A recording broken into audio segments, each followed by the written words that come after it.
Alors c'est très agréable pour moi de recevoir des amis pasteurs parce que je les fais travailler à ma place. C'est fantastique, hein? Alors je voudrais vous présenter donc mes amis, Catherine et Didier. Donc Didier, tu peux venir pendant ce temps-là, s'il te plaît. Donc on a étudié tous les quatre avec Marie-France, Catherine, Didier et moi, on était à l'école biblique à Nogent, à Paris, en 1978. Là, je vous confesse la date, voyez-vous. Et quand moi, je suis arrivé à ma première année à l'école biblique, Didier était en sa dernière année. Et Didier, c'était le président des élèves. Puis il avait un privilège en tant que président des élèves. Quand on rentrait dans sa chambre, d'abord, il avait une chambre à lui tout seul.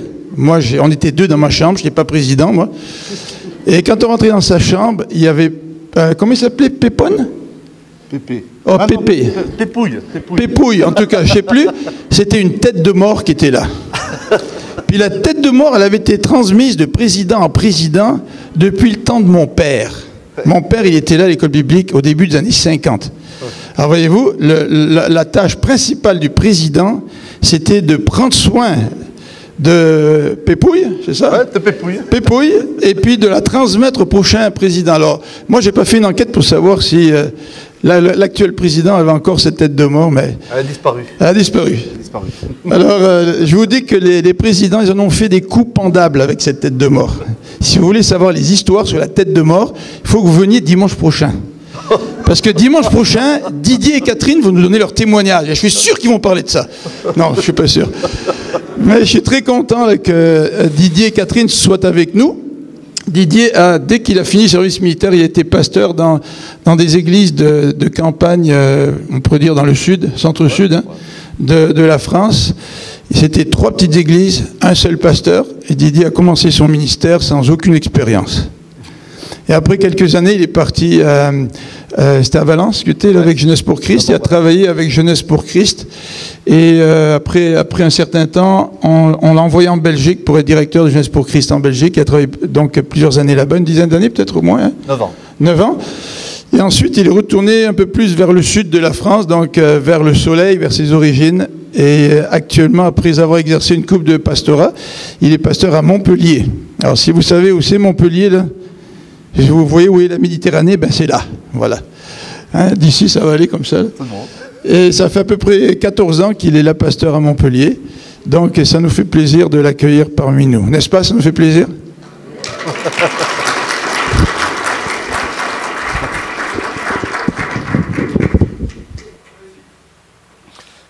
Il vous a pas tout dit, hein.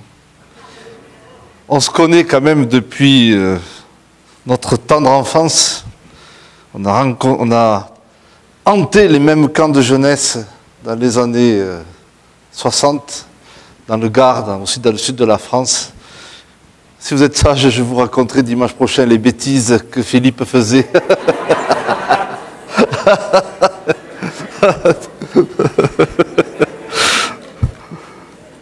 Marie-France, tu as intérêt à bien me nourrir cette semaine, sinon...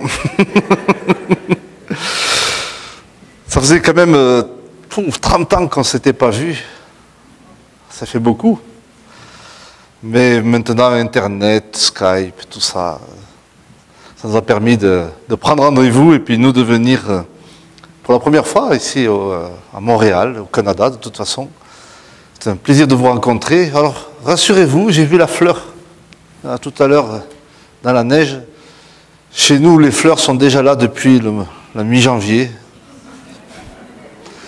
Les mimosas sont arrivés la mi-janvier, puis février, c'est les amandiers, les cerisiers. Maintenant, toutes les fleurs arrivent. Donc, le printemps va arriver chez vous dans quelques mois. C'est vrai qu'aujourd'hui, j'ai regardé, il doit faire à peu près 20 degrés du côté de Montpellier. Et probablement, les plus jeunes, moi maintenant, je fais attention, mais les plus jeunes vont aller se baigner d'ici à la mer. D'ici peut-être une dizaine de jours déjà, les plages de Montpellier seront... c'est les vacances, ce sera les vacances en plus. Il y aura plein de monde et les gens vont commencer à bronzer. Voilà. Je suis d'abord heureux d'être là parmi vous, puis je vous salue de la part de l'Église baptiste de Montpellier.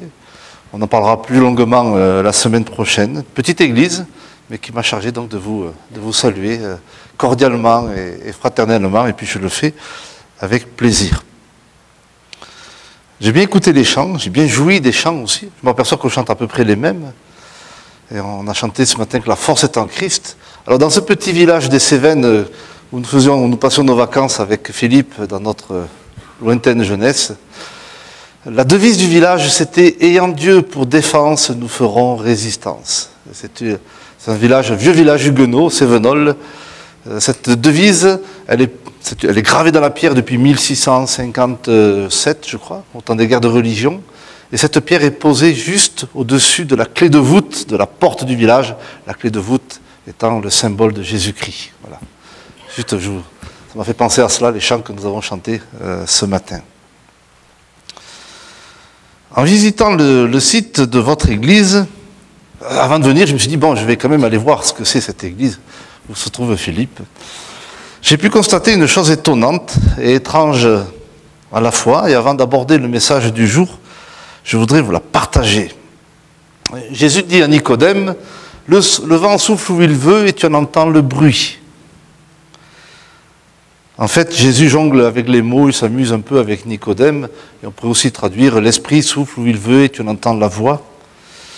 Et depuis plusieurs semaines, j'ai constaté que vos prédicateurs mettent l'accent sur l'amour dans l'Église, sur le service et la place de chaque chrétien dans l'Église, de chaque enfant de Dieu dans l'Église, sur le service que les uns et les autres nous sommes appelés à rendre dans l'Église.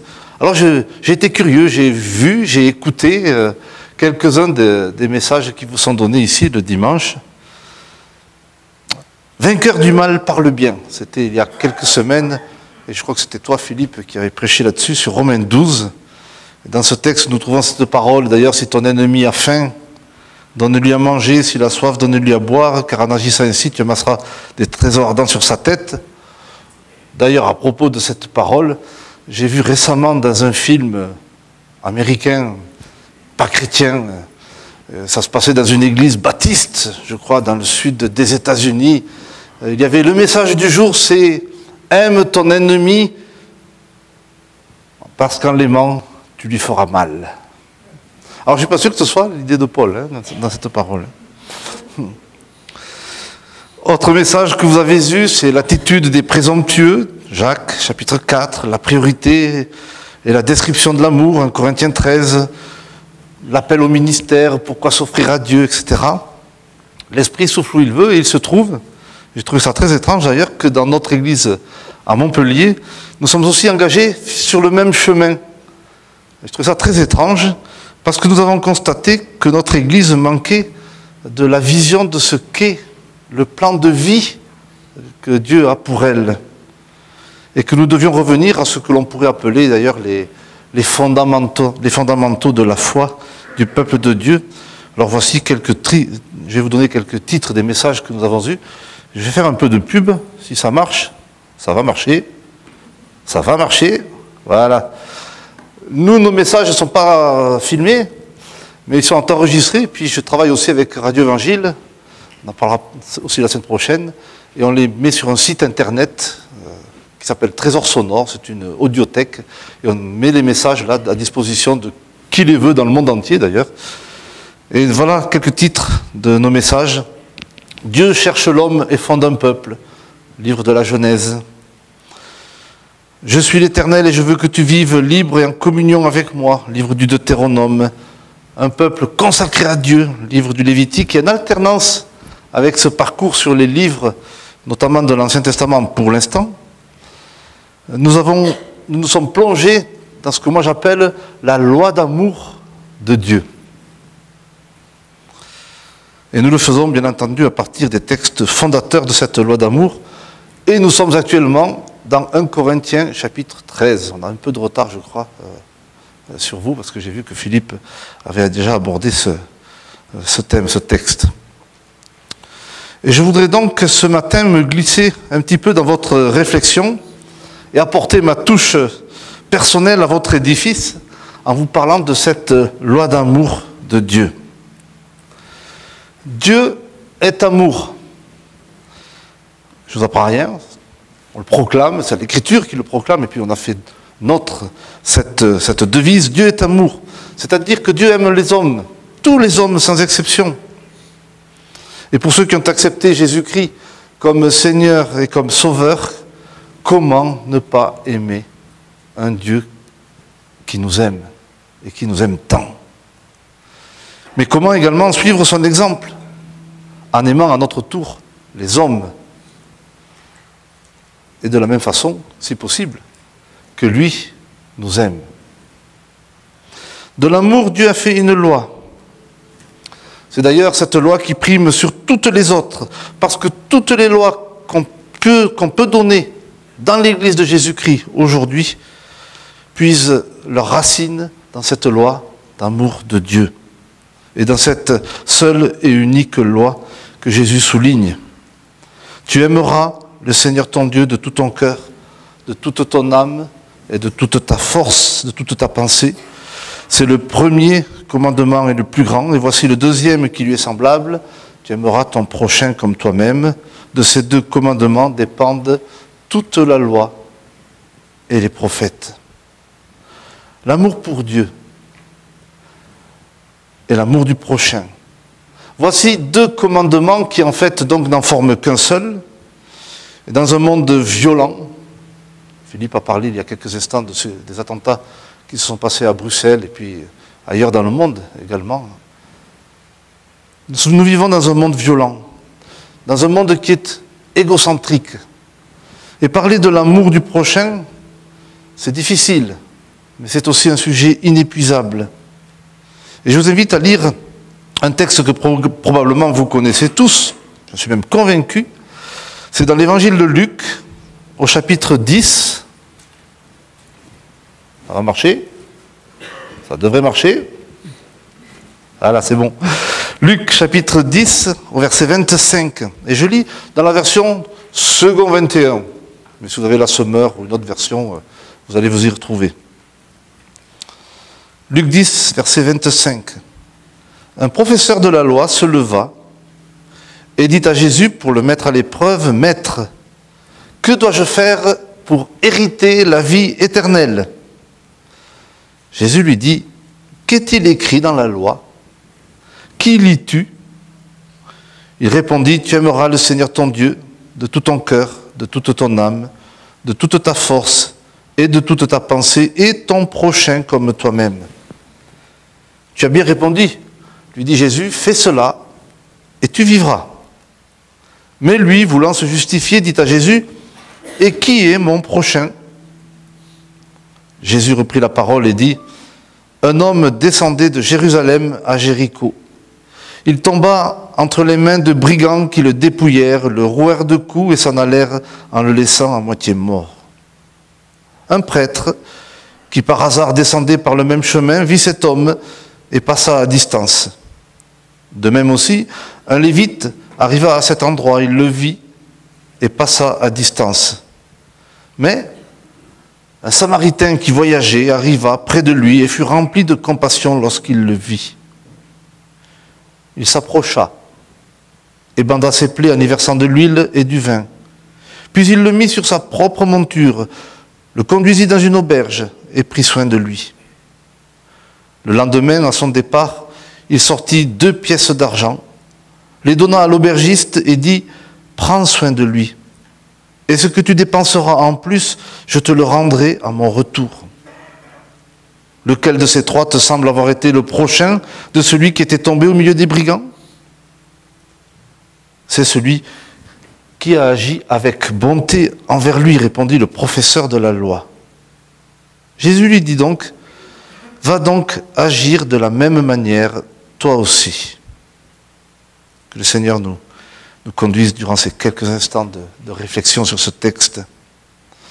Un professeur de la loi se leva et dit à Jésus, pour le mettre à l'épreuve, « Maître, que dois-je faire pour hériter la vie éternelle ?» Alors cet homme, vous avez un pasteur qui est professeur. Il n'est pas docteur de la loi, mais il est professeur de théologie. Cet homme est un théologien, un docteur. Et il ne vient pas vers Jésus pour le rencontrer, pour le connaître, mais pour le coincer, pour le mettre en difficulté, afin de prouver que Jésus n'est pas un bon maître, dont il faut suivre les enseignements et qu'il n'est surtout pas le Messie attendu. Maître, que dois-je faire pour hériter la vie éternelle? Que dois-je faire? Il est frappant de constater que bien souvent, les hommes religieux, c'est-à-dire ceux qui ont de la religion, il est quand même frappant de constater que les hommes religieux sont prêts à faire quelque chose pour leur salut. Il y a un autre texte dans les évangiles, c'est celui du jeune homme riche, un homme extraordinaire. On lui confierait notre portefeuille et il nous le rendrait tel quel, sans piquer ce qu'il y a dedans. S'il prend le mien, il n'y aura peut-être pas grand-chose à prendre. Mais cet homme religieux, responsable même, nous disent les évangiles, de la synagogue, n'était pas sûr d'être sauvé et il était prêt à quelque chose, à faire quelque chose de plus que ce qu'il faisait alors qu'il observait toute la loi, tous les commandements de la loi de Moïse. Nous le savons pourtant, le salut ne se mérite pas, il ne s'achète pas, mais il se reçoit comme ce qu'il est, c'est-à-dire comme la grâce de Dieu, et il s'accepte par la foi en Jésus-Christ mort et ressuscité. En fait, ce théologien qui parle avec Jésus est en pleine contradiction. D'un côté, il est prêt à faire quelque chose, et de l'autre, il parle d'héritage. Alors je ne connais pas les lois du Québec, je connais celles de France, mais pour hériter, il n'y a rien d'autre à faire que de porter le nom de ses parents. Moi, je m'appelle Didier Roca. Roca, c'est le nom de mes parents. Et un jour, le plus tard possible, je vais hériter de quelques biens que mes parents ont. Mais je n'ai rien fait pour ça, sinon d'être leur fils et de porter leur nom. Et ce sont bien les enfants qui héritent des parents. Si je suis un enfant de Dieu, par la foi au Christ ressuscité, je suis porteur de son nom, où que ce soit que je vive dans le monde. Et si je porte le nom de mon Père, je suis donc aussi héritier de mon Père céleste. Et c'est donc Paul qui affirme, tu n'es plus esclave, mais fils. Et si tu es fils, tu es aussi héritier de Dieu par Christ.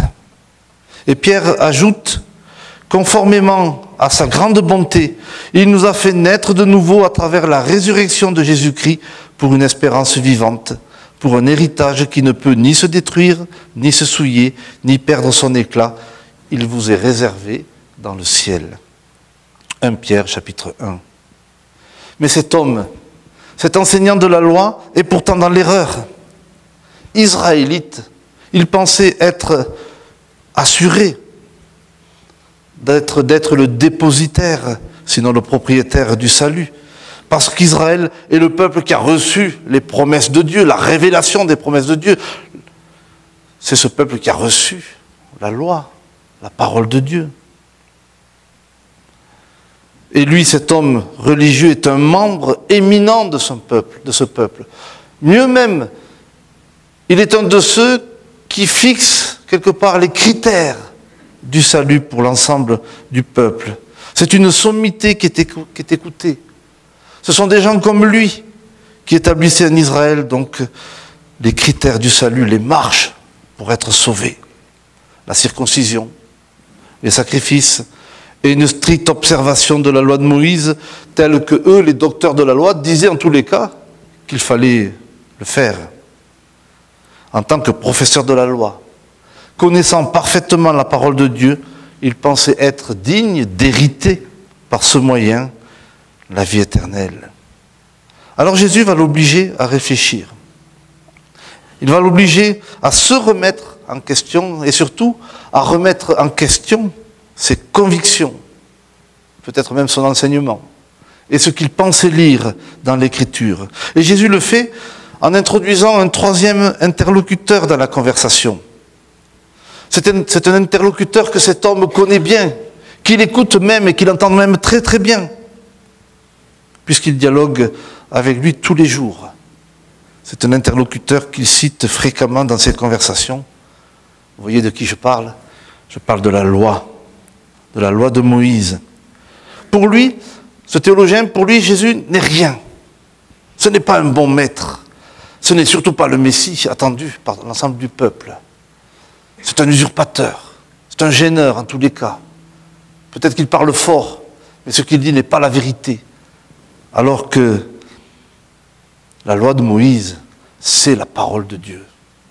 Et Jésus met au milieu de sa conversation, il fait intervenir dans cette conversation la parole de Dieu, puisque cet homme écoute la loi de Moïse.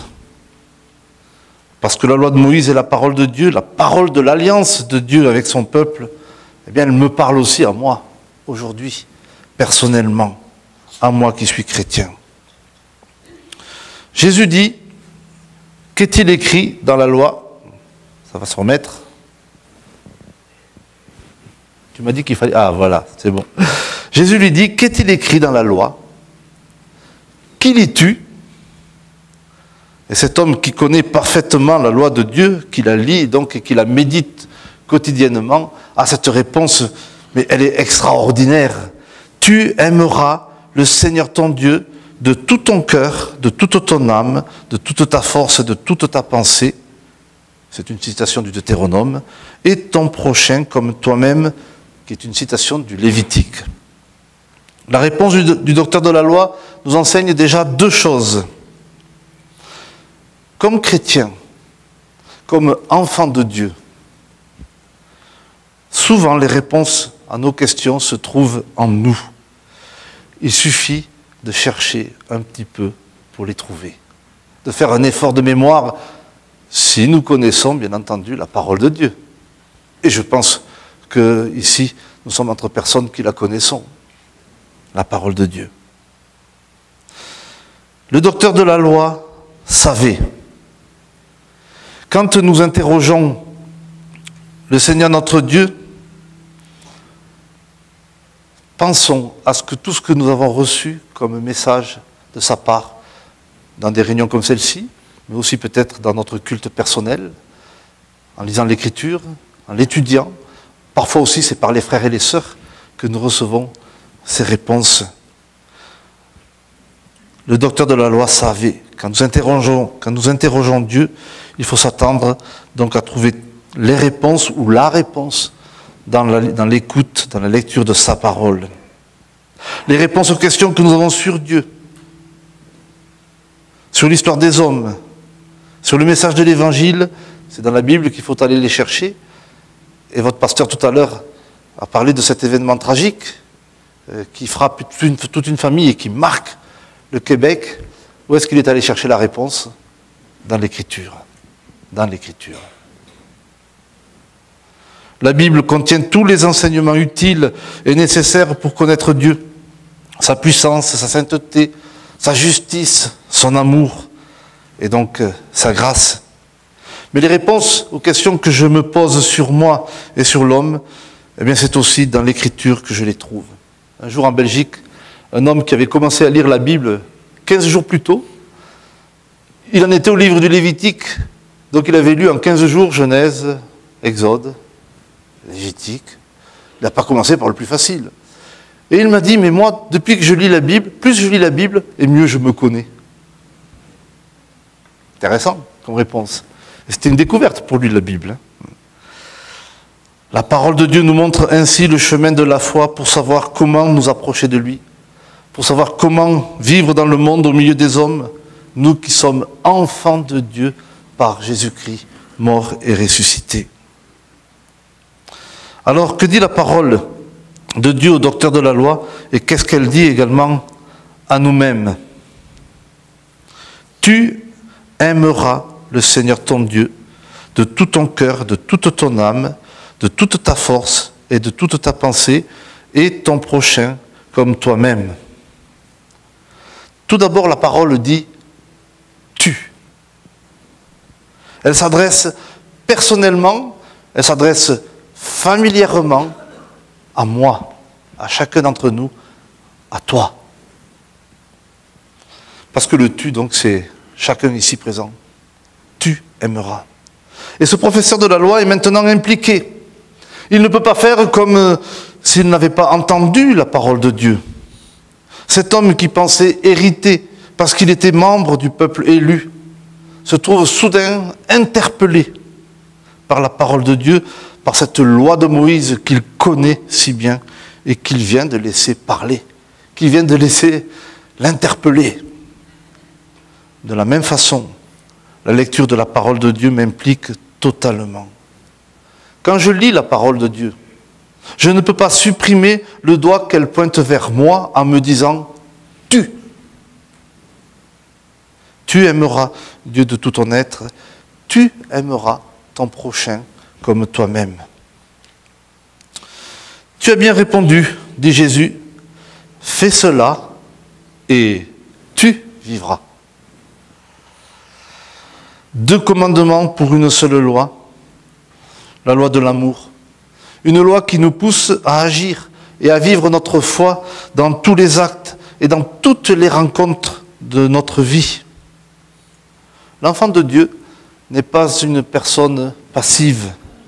L'enfant de Dieu n'est pas une personne spectatrice du monde qui applaudit ou qui pleure et qui ne peut pas faire autre chose. Vous pouvez, et vous l'avez déjà fait, prier pour cette famille qui était frappée par un drame aussi terrible et prier aussi pour tout l'entourage. Ça fait quand même quelques milliers de personnes peut-être, ou quelques millions même, pour lesquelles il faut prier. Nous sommes, ou plutôt, tu es totalement impliqué dans la vie du peuple de Dieu également, c'est-à-dire aussi dans la vie de ton Église, mais aussi totalement impliqué dans la vie du monde. Si pour hériter la seule foi est nécessaire, si je n'ai rien d'autre à faire qu'à recevoir ce que Dieu m'offre, le salut, la vie éternelle, les actes d'obéissance à cette loi d'amour doivent obligatoirement suivre. L'action quotidienne est la conséquence incontournable de l'héritage que j'ai reçu. Ou en tout cas, il devrait l'être. Je ne sais pas si ça se dit ici, mais en France on dit « il n'y a pas pire sourd que celui qui ne veut pas entendre ». Ouais ? Ah, ok. Donc, comme il n'y a pas pire sourd que celui qui ne peut pas entendre, l'homme qui discute avec Jésus cherche une échappatoire. Et il faut dire ici que parfois, nous lui ressemblons. Parce qu'il est finalement facile de chercher des prétextes pour ne pas faire ce que cette loi d'amour nous pousse pourtant à faire. Mais lui, voulant se justifier, dit à Jésus, « Et qui est mon prochain ? Qui est mon prochain ?» J'aurais presque aimé entendre Jésus lui faire cette réponse « Ne te fais pas plus bête que ce que tu es ». Et puis clore là la discussion. En tous les cas, c'est peut-être moi ce que je lui aurais dit. Arrête ton char, ne te fais pas plus bête que ce que tu es. Mais par la parabole qui suit, Jésus a voulu le faire réfléchir, non seulement lui, mais nous aussi.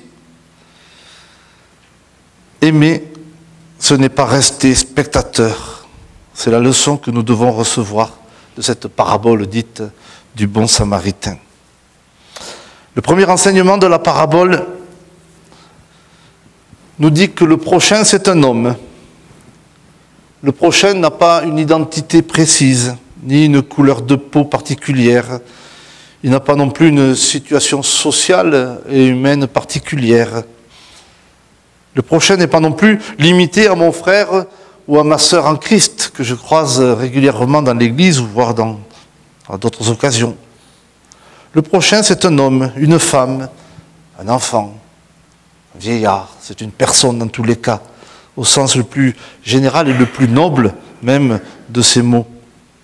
En l'occurrence, le prochain, c'est celui qui a besoin de moi.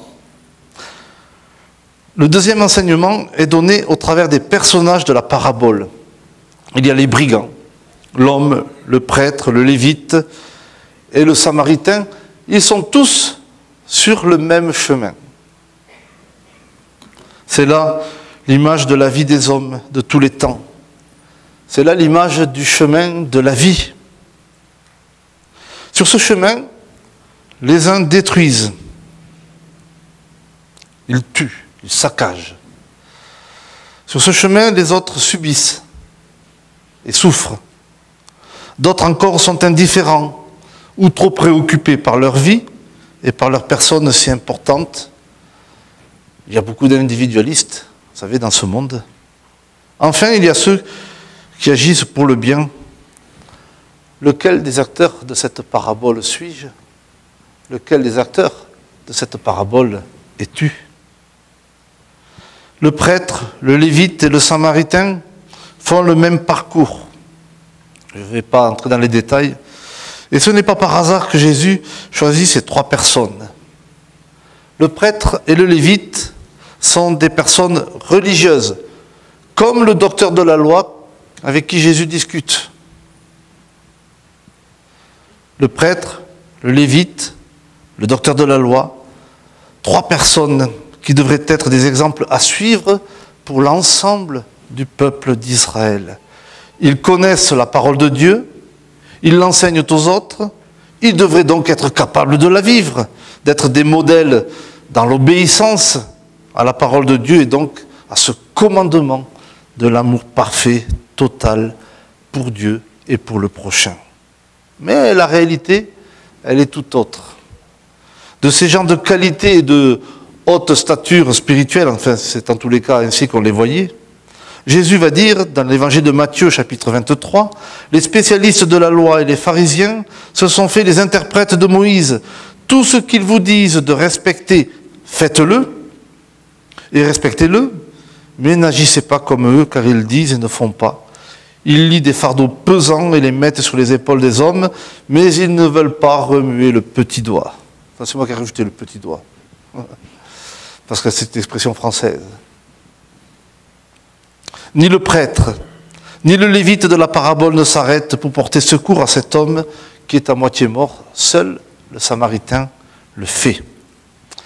Alors le Samaritain, pour un Israélite, c'est un homme impur.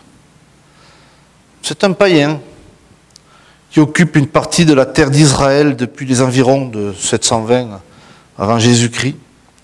Il s'agit d'un peuple que les Assyriens, qui étaient les dominateurs dans toute la région, dans toute cette partie du monde à l'époque, c'était un peuple que les Assyriens avaient amené comme cela sur la terre d'Israël. Ils les avaient déportés. Israël va subir lui-même le même sort plus tard. Il sera déporté dans des terres lointaines. C'est d'ailleurs ainsi que les nations victorieuses à l'époque se débarrassaient d'un problème. En déportant un peuple dans une autre terre, on le mettait en situation de survie et donc le peuple n'avait plus la volonté de se battre. Il se battait simplement pour sa survie, sa subsistance. Il fallait construire, cultiver, etc. Et en plus, ils ne connaissaient même pas la langue du coin. Avec le temps, les Samaritains ont fini par adopter la religion d'Israël. Mais ils étaient empêchés de venir adorer Dieu au temple de Jérusalem. Il faut dire aussi que leur religion était, là aussi je vais faire bref, c'était un petit peu un mélange. Ils avaient gardé certaines idolâtries, certaines mauvaises pratiques. Et donc, pour un Israélite, un Samaritain n'est pas un membre du peuple de Dieu. C'est un homme impur. Et les Israélites, au temps de Jésus, n'avaient quasiment pas de contact avec les Samaritains. La Samarie, elle était coincée entre le nord et le sud de la terre d'Israël, et les Israélites, qui étaient très pieux, faisaient le crochet pour éviter de passer au milieu des Samaritains. Jésus, lui, passait au milieu. Et il rencontrait les Samaritains. C'est donc le Samaritain de la parabole qui s'arrête. Et là commence le troisième enseignement de la parabole. Cet homme pose à chacun de nous une série de questions. Il nous invite aussi à l'action dans notre vie. Tout d'abord, il voit. Il voit celui qui est tombé au bord du chemin et qui est laissé pour mort par les brigands. Il voit. Et il est plein de compassion. Littéralement, on pourrait dire, il est saisi aux tripes. Le lévite et le prêtre, eux, sont passés. Ils ont changé de trottoir, en quelque sorte. Et ils ont laissé cet homme mort, pour mort. Le Samaritain s'approche. Il s'approche il devient proche. Il se penche sur cet homme. Il voit ce qui s'est passé. Peut-être là aussi aurait-il pu faire demi-tour et dire, bon, ça va, je passe. Il aurait déjà fait plus que les deux autres. Mais non, il s'approche et il va soigner. Il va panser les plaies de cet homme, avec les moyens du bord. Je ne sais pas s'il avait un brevet de secouriste, mais en tous les cas, il le fait. Il va même utiliser ses provisions, une partie de ses biens, et même de son argent, pour prendre soin de cet homme. Le texte nous dit qu'il le met aussi sur sa monture, sur probablement un âne, et que donc lui va marcher à côté. Il va se fatiguer pour lui. Il va se fatiguer pour lui. Quand on commence à prendre soin de l'autre, on sait où ça commence en général, mais on ne sait pas trop où ça va finir. Après l'avoir soigné, encore une fois, il aurait pu le laisser là, au bord du chemin. Ok, j'ai fait ce que je devais faire. J'ai fait déjà beaucoup plus que les deux autres. Donc, maintenant qu'il se débrouille, moi j'ai mon voyage à terminer. J'ai ma vie à poursuivre. Eh bien non, ce n'est pas ainsi qu'il agit. Il prend du temps, le texte ne le dit pas, mais on peut en conclure en lisant le texte qu'il va se détourner de son chemin. Il va prendre du temps, perdre du temps quelque part pour cet homme, et il le conduit dans une auberge, un petit peu aux urgences de l'hôpital en quelque sorte. Parce que là, il y aura des gens, d'abord il sera mieux installé, et il y aura des gens pour s'occuper de lui. Et il va donc même payer l'aubergiste. Et il va même promettre à l'aubergiste de rembourser s'il y a plus de dépenses pour soigner cet homme, s'il y a plus de dépenses qui seront faites. Et le Samaritain, dit Jésus, est prêt donc à revenir pour prendre des nouvelles et donc pour rembourser l'aubergiste si nécessaire et pour voir dans quel état est cet homme qui avait été blessé. Et donc, je le répète, il paye encore pour lui et ne demande à personne de le faire à sa place. C'est un amour concret. C'est l'amour en action dont Jésus parle dans cette parabole. Après tout, je le répète, le Samaritain aurait pu se détourner, faire comme les deux autres, changer de trottoir, ne rien faire. Mais il agit et il ne semble même pas hésiter. Alors oui, c'est une histoire, c'est une parabole, mais elle est remplie d'enseignements pour nous. Et c'est ici que survient la dernière question de Jésus à ce théologien qui, au début de leur conversation, ne voulait qu'embêter Jésus, que le coincer et le discréditer, lui faire dire quelque chose de contraire même à la loi de Moïse. Et cette dernière question, elle est la plus importante. Elle est celle que chacun de nous ici présents devons nous poser. Lequel de ces trois te semble avoir été le prochain de celui qui était tombé au milieu des brigands? La question posée par le docteur de la loi était « Qui est mon prochain ?» Cet homme, et j'emploie ce mot maintenant exprès parce que vous connaissez l'actualité, en tous les cas en France pour nous elle est très criante. Cet homme, le théologien raciste ordinaire, avait déjà bien entendu son idée personnelle. Qui est mon prochain? Il faisait partie de ceux qui triaient les personnes qui étaient dignes de recevoir ces marques d'attention. Des personnes, bien entendu, du même niveau que lui. Des personnes de la même religion. La bonne, bien entendu, la religion du peuple de Dieu. Mais Jésus a inversé la question.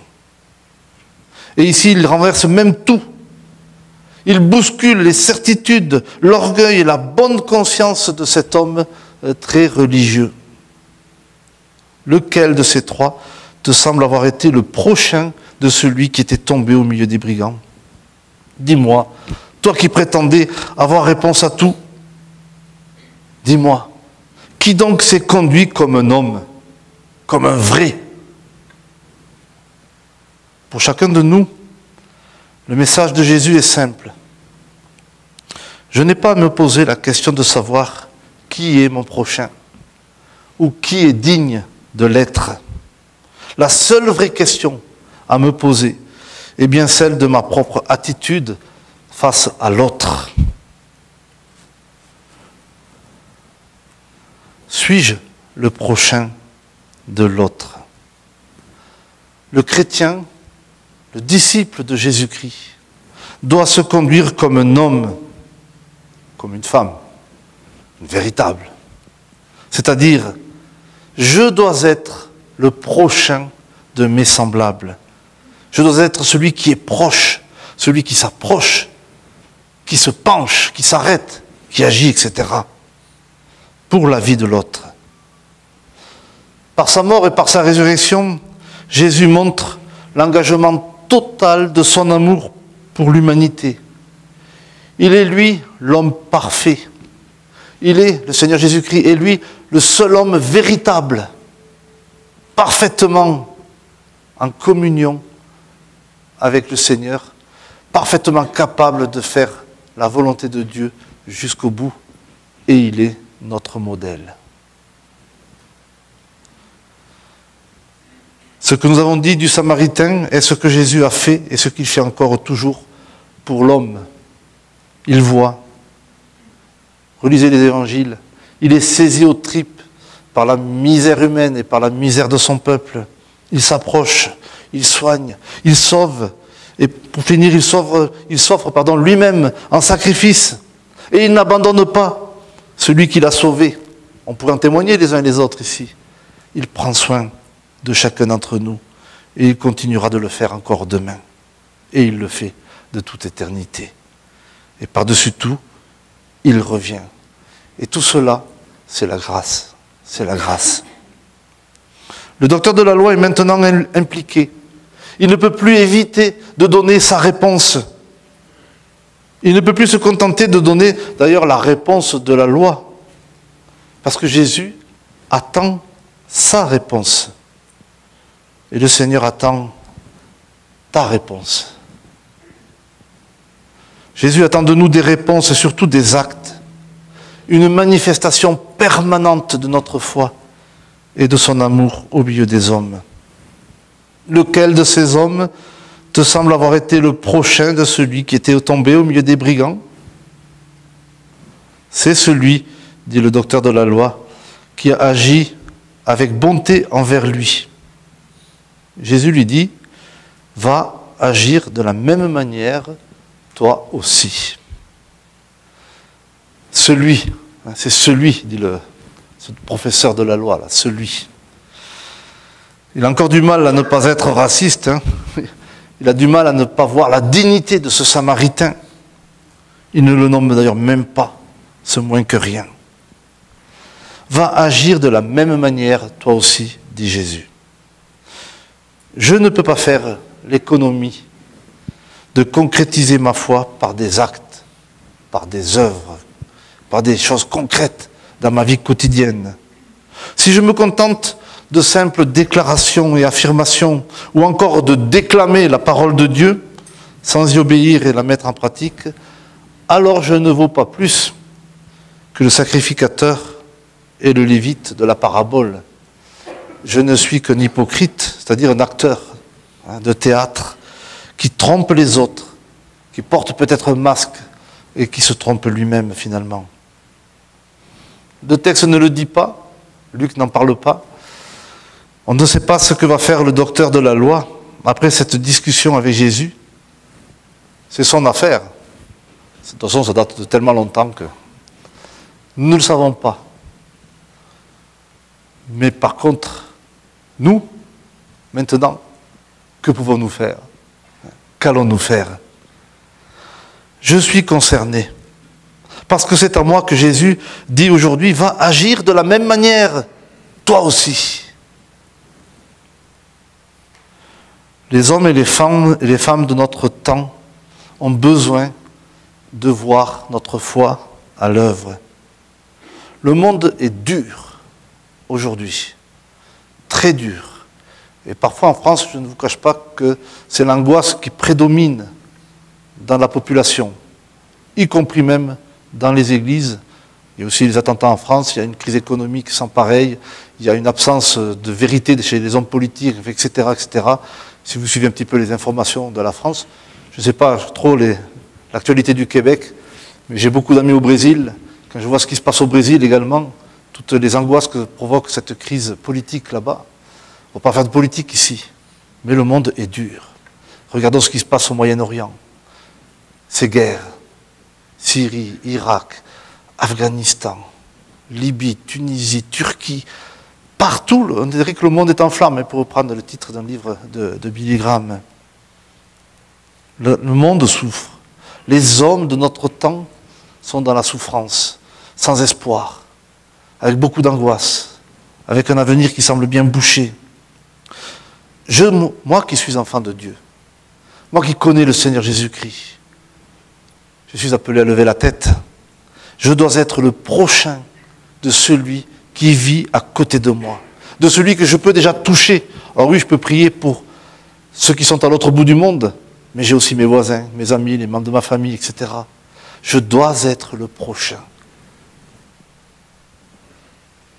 Notre témoignage, c'est notre vie.